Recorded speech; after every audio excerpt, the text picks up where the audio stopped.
ভাই বর্তমানে যেসব ব্র্যান্ডের বাইকগুলো আসতেছে তো অধিকাংশ বাইকেরই চেন কভার নাই, চেনটি হচ্ছে খোলা। তো চেনটি তো বৃষ্টি বাদলের দিনে এত পরিমাণ ময়লা বা নোংরা হয়ে যায়, চালানোর সময় বাজে আওয়াজ আসে।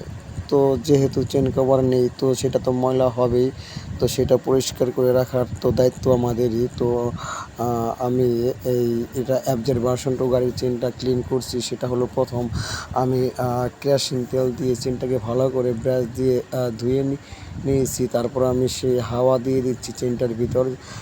দেখো বন্ধুরা, সব ময়লা পড়ে যাচ্ছে। তো আমি সেটা হাওয়া দিয়ে দেওয়ার পর আমার কার ওয়াশ মেশিনটা দিয়ে আমি পানি মেরে নিচ্ছি, একদম চেনটা ক্লিন হয়ে যাবে। তো বন্ধুরা, আমি সুজন বিএম হোন্ডা সার্ভিসিং সেন্টারের পক্ষ থেকে তোমাদের সবাইকে অভিনন্দন।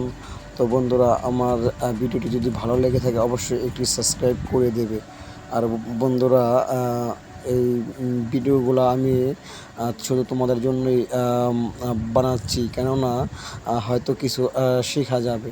তো বন্ধুরা, দেখো আমি আবার সেটাকে পানি মারার পর সেটাকে হাওয়া দিয়ে দিচ্ছি।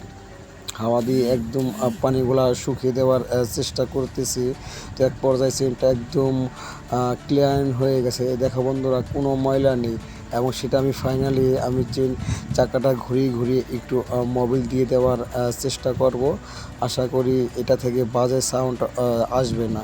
তো যেহেতু চেনটা খোলা তো ময়লা হবেই, সেটা কিছুদিন পর পর এভাবে পরিষ্কার বা ওয়াশ করে রাখলে চেনটা থেকে কোনো বাজে শব্দ আসবে না, বা চেনটাও বহুদিন লাস্টিং করবে।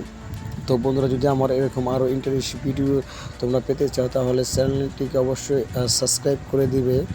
আর যদি এরকমটাভাবে কেউ ওয়াশ করাতে চাও চলে আসবে বিএম হোন্ডা সার্ভিসিং সেন্টারে। আমার ওয়ার্কশপের ঠিকানা হচ্ছে ঢাকা কেরানীগঞ্জ কোনাখোলা সাক্তা।